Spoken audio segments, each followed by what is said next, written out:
নমস্কার বন্ধুরা, মানবীর রান্নাঘরে আপনাদের সবাইকে স্বাগত জানাই।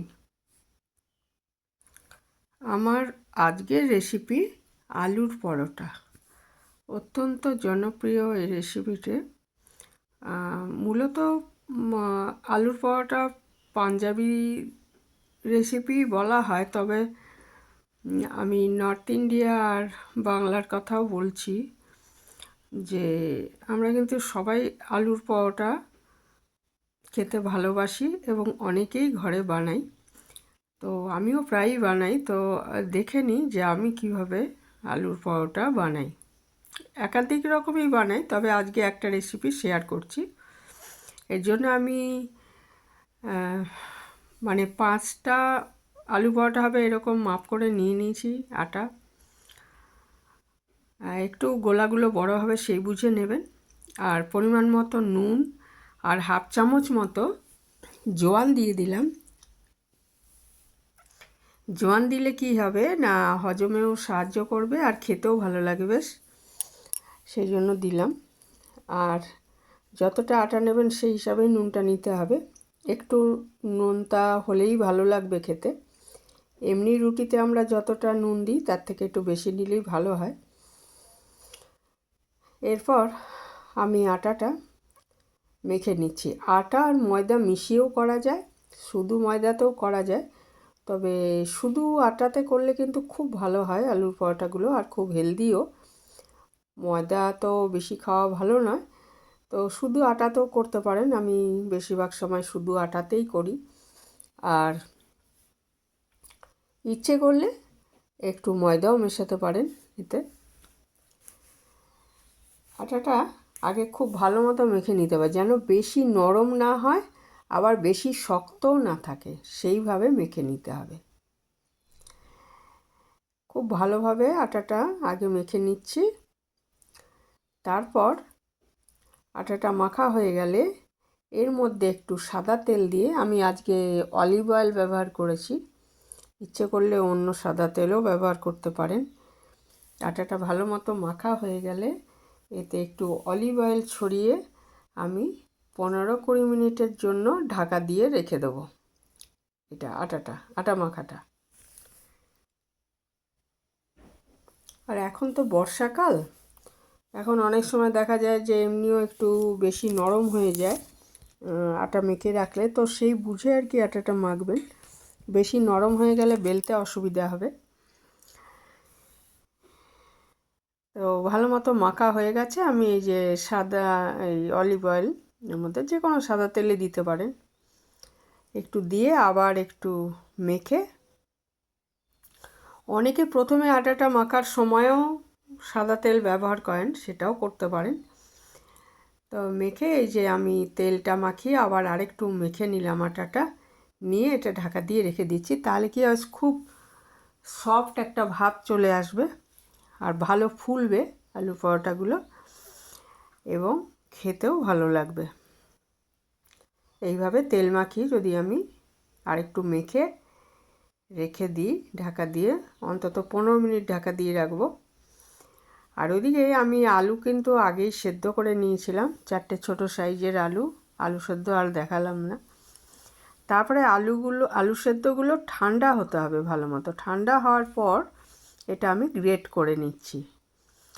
হাতেও মেখে নেওয়া যায়, হ্যাঁ, গ্রেটারে গ্রেট না করে হাতেও মেখে নেওয়া যায়। যাই হোক, ওটাকে আমি গ্রেট করে নিয়েছি। আর একটা মাঝারি সাইজের পেঁয়াজ আর 2টো কাঁচা লঙ্কা আমি কুচিয়ে রেখে দিয়েছিলাম খুব মিহি করে, সেইটা এর মধ্যে মেখে নিচ্ছি।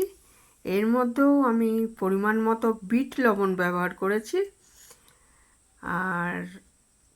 আর ব্যবহার করেছি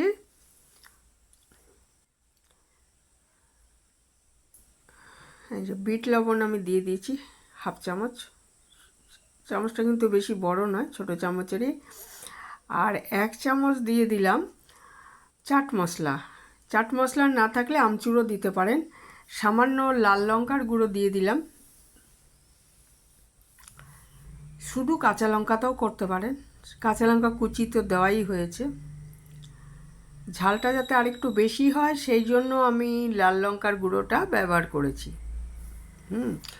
যদি মনে হয় যে ঝালটা একটু কমিয়ে লাল লঙ্কার গুঁড়োটা স্কিপ করতে পারেন। আর আলুটা খুব ভালো মতো মেখে নিচ্ছি। আমি কিন্তু অনেক সময় তেলের মধ্যে লঙ্কা আর পেঁয়াজ কুচি দিয়ে ভেজে সেই তেলটা দিয়েও অনেক সময় আলুটা মাখি। হ্যাঁ, সেটাও খুব ভালো হয় খেতে। আজকে আমি একটু অন্যরকমভাবে করেছি। আবার আরও অনেক রকমভাবেই করা যায়। হ্যাঁ, কেউ কেউ পেঁয়াজ ব্যবহার করেন না, শুধু রসুন দেন। তো যে যেরকমভাবে করেন আর কি। আর ভাজা মশলাও দেওয়া হয় অনেক সময়, জিরে বা ধনে শুকনো খোলায় ভেজে সেটা গুঁড়ো করে। আমি আলাদা এগুলো করে নিয়েছি। আলু মাখাটা একটু 6 ভাগে ভাগ করে নিয়েছি।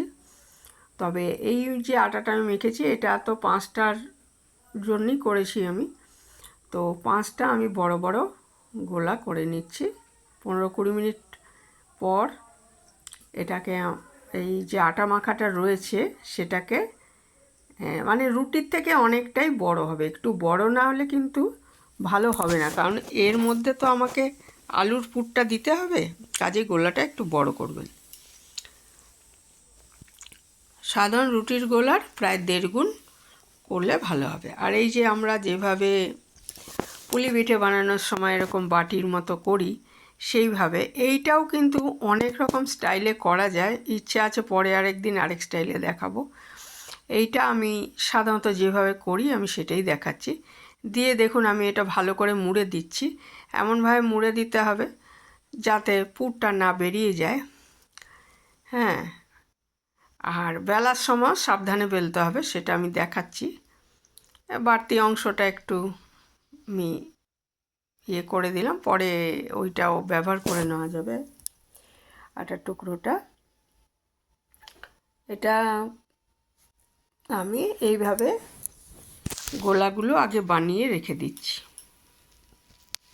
মানে পুর ভরে গোলাগুলো তৈরি করে রাখছি। আর এভাবে দেখুন আমি সবগুলোই করে নিয়েছি, 5টাই করে নিয়েছি।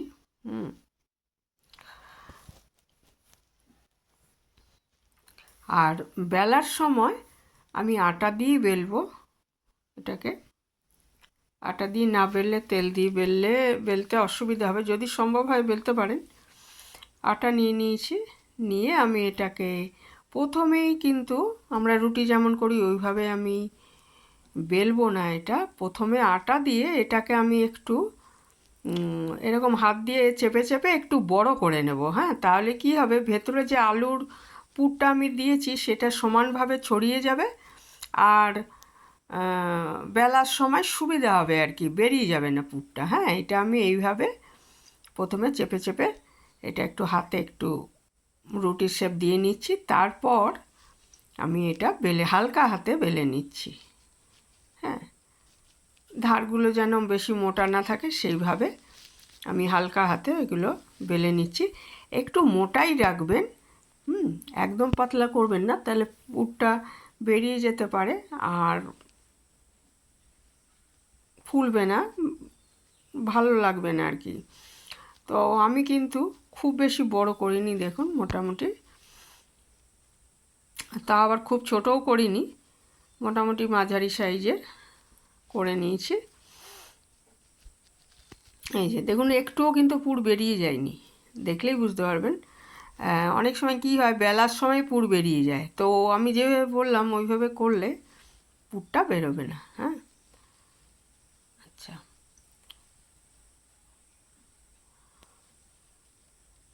এটাও এরকম চেপে চেপে আমি বড় করে নিচ্ছি, তারপর কিন্তু বেলবো, তাহলে ওই পুরটা সমানভাবে ছড়িয়ে যাবে ভেতরে এবং বেলার সময় বেরিয়েও যাবে না পুরটা। এটা একটু খেয়াল রাখতে হবে। তো এইভাবে আমি একে একে 5টাই বেলে নিয়ে নেব, তারপর আমি ভাজাটা দেখাচ্ছি।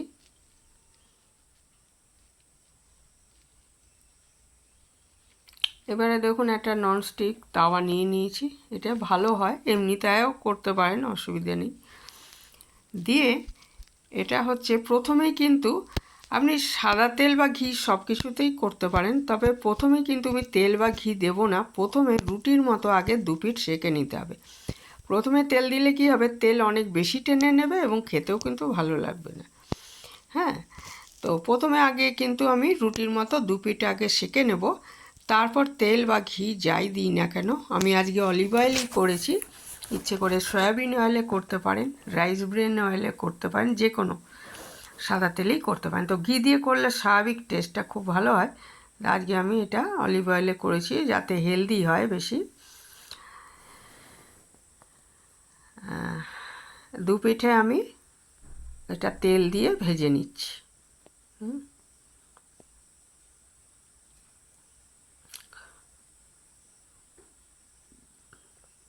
এটা দেখুন ফুলে উঠছে। হ্যাঁ, রুটির মতো কিন্তু ফুলে উঠছে। তাহলে খেতে খুব ভালো লাগে, ফুলে উঠবে। তো এই স্টাইলে ওরকম মেখে রেখে দিলে তারপর এটা 2 পিঠ সেঁকে আর ভাজলে আমার প্রতিটাই কিন্তু এরকম ফুলে উঠবে আলুর পরোটা।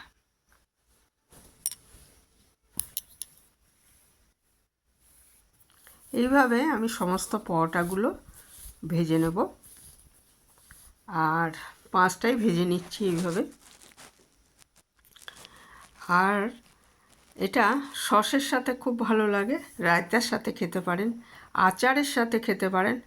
আমরা তো রাজস্থানে যখন গিয়েছিলাম ওরা আচারের সাথে পরিবেশন করেছিল, আর হিমাচলে আবার সেখানেও হোটেলে আলুর পরোটা পেয়েছি, ওরা আবার লস্যির সাথে দিত। আমার কিন্তু দারুণ লেগেছিল লস্যির সাথে খেতে।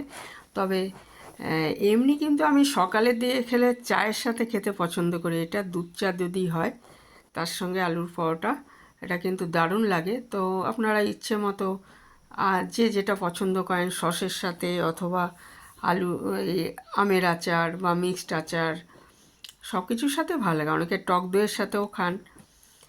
আর লস্যি দিয়ে তো দারুণ লাগে, ওটা হিমাচলের একটা হোটেলে খেয়েছিলাম, ওরা দিত লস্যি।